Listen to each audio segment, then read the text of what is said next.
প্রিয় দেশবাসী, আজ বাংলাদেশ একটি গভীর সংকটময় মুহূর্তের মধ্য দিয়ে যাচ্ছে। এখন পর্যন্ত আমাদের প্রাপ্ত খবর অনুযায়ী আওয়ামী লীগ, ছাত্রলীগ, যুবলীগের সন্ত্রাসীরা গুলি করে কুপিয়ে প্রায় 30-এর অধিক শিক্ষার ছাত্র জনতাকে হত্যা করেছে এবং দিন শেষ হতে হতে এই সংখ্যাটা কোথায় গিয়ে দাঁড়ায় আমরা জানি না।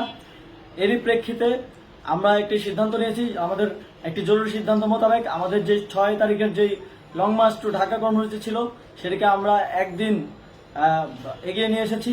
অর্থাৎ আগামীকাল 5ই অগস্ট সারা দেশের মুক্তিকামী জনতাকে ঢাকার উদ্দেশ্যে রওনা হওয়ার জন্য আমরা আহ্বান জানাচ্ছি।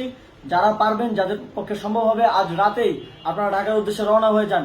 আমরা আগামীকাল সারা দেশের মুক্তিকামী জনতাকে ঢাকায় আসার আহ্বান জানাচ্ছি। বিশেষ করে ঢাকার আশেপাশের যে জেলাগুলো আছে, আপনারা দায়িত্ব নিয়ে মসজিদের মাইকে ঘোষণা দিয়ে যাদেরকে পাবেন সবাইকে নিয়ে ঢাকার উদ্দেশ্যে রওনা হন। এই লড়াই আমাদের জন্য একটি চূড়ান্ত লড়াই। আমরা চূড়ান্ত ঘোষণার জন্য প্রস্তুত। আমরা গণভবনের দিকে যাত্রার জন্য প্রস্তুত এবং সেই উদ্দেশ্যেই আপনারা সবাই ঢাকা আসুন। আমরা আপনাদের সবাইকে নিয়ে আমাদের চূড়ান্ত দাবি আদায়ে এগিয়ে যাব। আমি জানি না সমন্বয়করা আজকে রাতে বেঁচে থাকতে পারবে কিনা, কিন্তু আপনাদের উপর আমরা এই দায়িত্ব দিচ্ছি।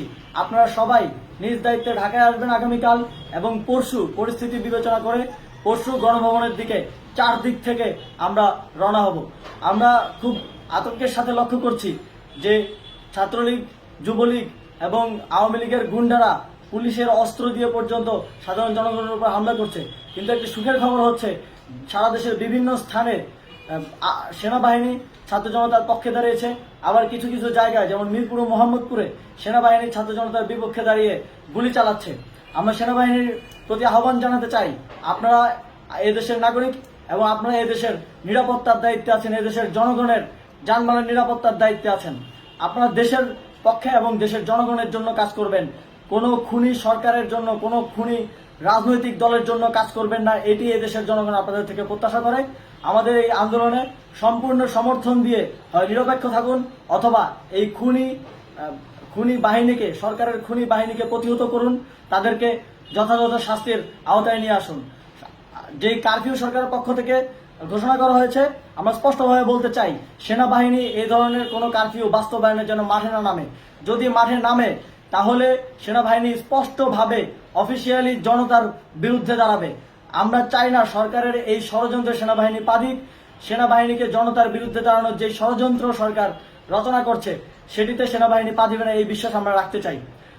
আওয়ামী লীগ আজ সারা দেশে তাদের খুনি বাহিনীকে নামিয়ে দিয়েও ছাত্র জনতার প্রতিরোধের মুখে টিকতে পারেনি।